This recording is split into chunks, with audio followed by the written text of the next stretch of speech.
Nobody saw this coming as Charlotte Flair's first promo back doesn't go as expected. Plus, we have some major repercussions from the fallout of Royal Rumble involving Roman Reigns saying he may miss Wrestlemania. We're going to break all this stuff down and the major implications it has on the future of the WWE coming up on this episode of Wrestle Digest. But before we get into it, we got to say that 92.5% of you guys watching these videos right now aren't subscribed to the channel. So if you're big WWE fans like all of us here, make sure to go down below, join the best community on YouTube. We'd appreciate all the support we've been getting here on the videos lately. And if you want to join the community, make sure down below and hit that subscribe button. But Darius, before we get into the Charlotte Flair stuff, we gotta say, Roman Reigns, there's something in this picture that we're missing that we're going to talk about later in this video, so you're going to want to stick around for that because, like I said, it's leading to him potentially missing Wrestlemania. But the big story out of Raw tonight was Charlotte Flair attempting to cut a babyface promo upon her return, but the crowd kept booing her. And before we dive into it, I gotta say, I feel really, really bad for Charlotte Flair here. I mean, it looked like she was fighting tears back at, at some points. I mean, she was out a long time, as PW Chronicle says she was trying to cut a heartfelt promo like we've seen Jey Uso do at the top of the show about her career-threatening injury last year. She didn't maybe thought at one point she wasn't going to return. She finally gets back in the ring, wins the Royal Rumble, comes out to address the crowd, and the fans in Cleveland just kept on booing her, which to her, as a great of a wrestler she is, obviously she spun this into her favor and switched heel a little bit here as she said, "I'm the greatest WWE superstar in the history of this injury." But Darius, I mean, this was a crazy way to see Charlotte Flair return here. I was not expecting this going into the night. It was kind of like one of those moments you're sitting back in your chair and you're on the edge of your seat. The fans are booing her. She's on the verge of tears and she sucks it up and spins it into a great heel promo afterwards.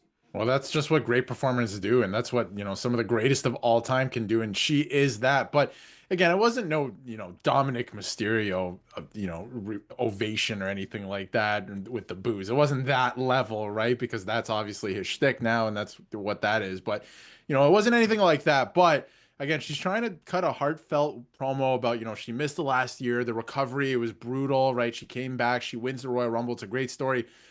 Personally, and I think I speak for a lot of fans, we don't want to hear that story. We don't, because we don't want the baby face Charlotte. I don't, at least. I'm not speaking for all fans, but I think I speak for majority of fans where we want the heel Charlotte. We don't want to hear about how you came back from injury.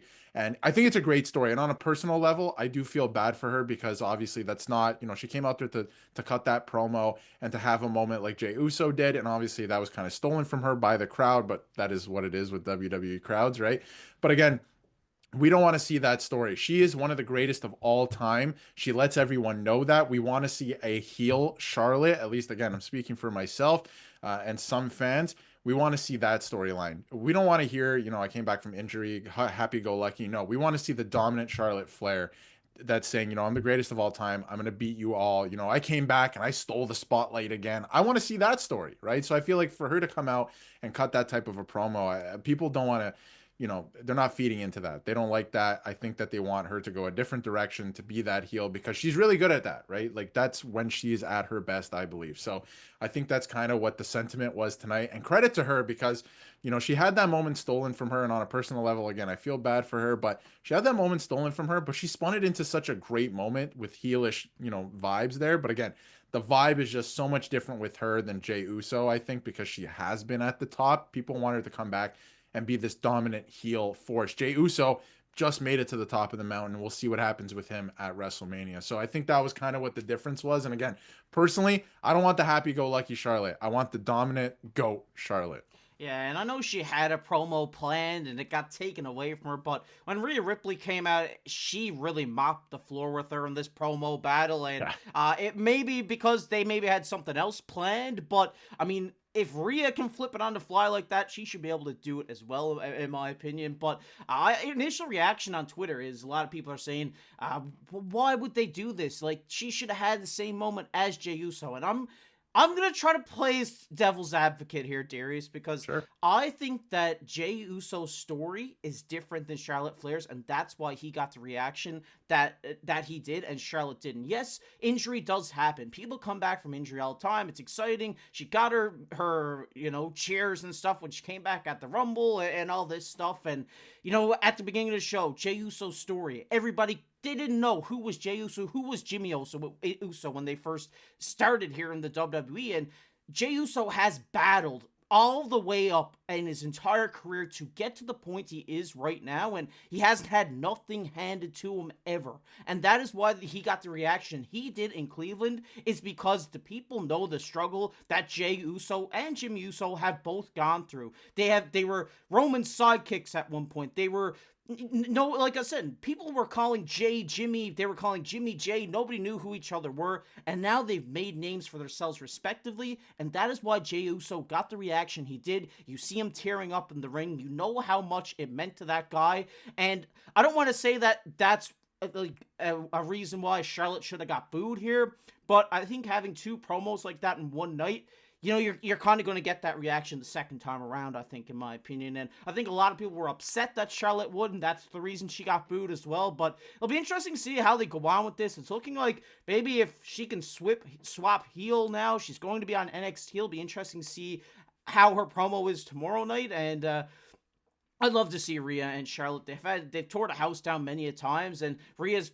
probably the most popular female wrestler right now in the world. Mommy's always on top, so I think a feud with them would be great, but I'd also love to see Tiffy and her mix it up as well. But it'll be interesting to see which way they go with that. But it's time for the big news. It is time for the big dog, Roman Reigns. And Michael Cole shocked everybody tonight when he said Michael Cole says Roman Reigns will be out of action for the foreseeable future. And yes, you might have to do a double take there, but you are seeing that right. Michael Cole says Roman Reigns will be out of action for the foreseeable future. You're saying, how did this happen? Well, we've seen Seth Rollins hit the curb stomp on Roman Reigns on the steel steps. We also seen him hit the double curb stomp ringside. It was a vicious attack after the Royal Rumble.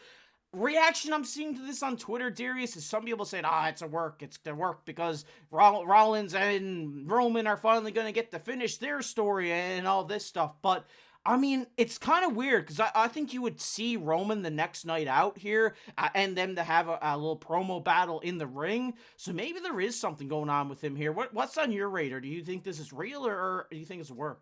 Well, I think that they can go two ways with this story, first of all, and I'll get back to that in a second, but I think that they can go two ways and they're both perfect for this storyline heading into WrestleMania. But there's a couple things here. And also to add to that, I have a hard time believing, because Roman Reigns has been champion for a long time until last year, I have a hard time believing Roman Reigns wants to compete in the Elimination Chamber. So I'm sure they'll find something for him at WrestleMania, but I think that's probably what that has to do with. But again, if it wasn't for Paul Heyman, I would believe that this was a shoot, because the double stomp on Saturday looked legitimately vicious. Like, it looked like Seth Rollins messed it up and Roman Reigns actually hit his head. Maybe it's a concussion. It looked like it was an accident, right? Like, I don't think he meant to double stomp him, and it really looked like he smashed his face into the floor. So again, it looked like it was possibly an accident. If it wasn't for Roman Reigns, I would believe that was real. Paul Heyman, excuse me, on Saturday. I would believe it's real. But there's a clip of him yelling at Seth Rollins, why would you stomp him on the floor? The floor, really? Like, why not the mat, right? So for him to throw that in, everything that Paul Heyman does is intentional. So for him to throw something like that in, I think it's a work. I think they're building to something where he's going to come back. He's going to get a huge reaction, something like that. Probably closer to WrestleMania. Maybe they don't want him in the chamber, or maybe he will come back. But what I wanted to play into with this is CM Punk is still owed a favor. We don't know exactly what that is from Paul Heyman. So maybe Roman Reigns does participate in the Elimination Chamber. There's a story kind of there in the meantime. He does end up participating. Maybe he wins, and then maybe Paul Heyman has to give that spot to CM Punk or something. So they can really go about it a couple different ways. Maybe they, Seth Rollins, I think he's a great performer. I don't think he's winning the Elimination Chamber. Maybe they build to Seth Rollins, Roman Reigns at WrestleMania, and Roman Reigns doesn't have to participate in the chamber. Or maybe he comes back, they build to a story there, they participate in the chamber, Reigns wins, CM Punk is then given that spot because of the favor that he's owed. So I think they can go multiple directions here. But again, to get back to your initial question, I do think it's a work just because of what Paul Heyman did. And I think that everything he does is intentional. Casey, I don't know how you feel about it, but I feel like they're really building up to something special. They don't have the star power of The Rock this year, but they still have a lot of really special things going on. Yeah, I think you gave a perfect breakdown of it there. I really hope that it is a work because we do not want Roman Reigns injured on the road to WrestleMania right now. I mean, there's so many storylines flowing through that guy that he kind of has the Infinity Gauntlet on right now. Like, he controls what happens at WrestleMania. So I hope he's not injured. I hope this is a work. And I could see potentially what I seen in my head as soon as I heard this was Seth Rollins gets into the Elimination Chamber and we see the door open as someone's leaving and the big dog comes out, takes out Seth Rollins during this match, and that sets up their match at WrestleMania because it needs to happen. It needs to happen. These two guys need to culminate their story at WrestleMania to really finish the Shield storyline. You're never going to get the full storybook ending without Dean Ambrose in WWE, but it's as close as you can get. So it'll be interesting to see what happens with Roman Reigns right now, because he could do something with Seth. Something could happen with The Rock. There is so much happening in the WWE right now. And before we end this video, I just want to touch on what happened at the end of Monday Night Raw when Kevin Owens came out and took out Sami Zayn, looking like they're setting up an Elimination Chamber singles match between these two guys in their home country of Canada. Yeah, that's kind of what the vibe was to me, because obviously the way that the show ended with the pile driver again to Sami Zayn, I think they should be careful with that, by the way. They should probably save that move more and use it more sporadically at this point, because Kevin Owens is running around giving pile drivers like it's 1998. But, you know, I think that they are probably not saving this for WrestleMania. I think it could be a very interesting story heading into WrestleMania if they wanted to do it there, but I think that it would be better served as a singles match, like you said, on the card for Elimination Chamber in Canada.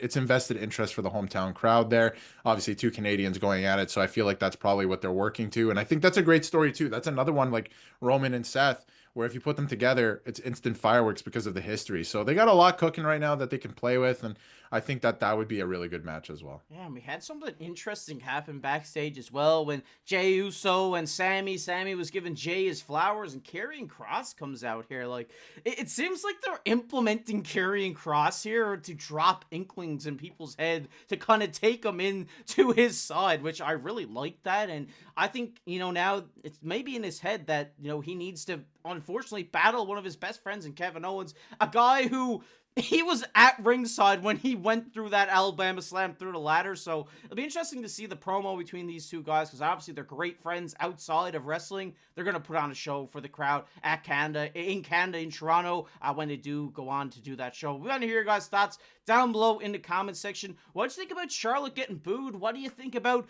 Roman potentially being out? Do you think it's a work? Do you agree with us? Let us know down below. And let us know. Casey, there's one last thing we would be remiss if we didn't mention. It could just be a Netflix glitch, but there was a lot of glitching going on the broadcast tonight. So I don't know if it's the Wyatt Six messing around with Netflix's control panel there, but again, could be a Netflix glitch, could be something part of the story. I know they like to throw Easter eggs like that out, so it could be interesting heading into Elimination Chamber. Yeah, I mean, it's a tough part of the broadcast if they were going to do that, but I mean, it would be an interesting way to do it. I mean, we know Triple H is unpredictable at this point, so who knows what happened there tonight with the broadcast. But a lot of stuff going on in wrestling right now. You want to stay up to date on the latest stuff. There's news flying everywhere. So if you want to stay up to date on that, let's go down below. Subscribe to the channel. Let us know in the comment section what your thoughts on the WWE is right now. What are your thoughts on Roman Reigns, Charlotte Flair? Let us know down below. But as always, I've been your host, Casey, alongside my co-host, Darius. We'll catch you in the next one.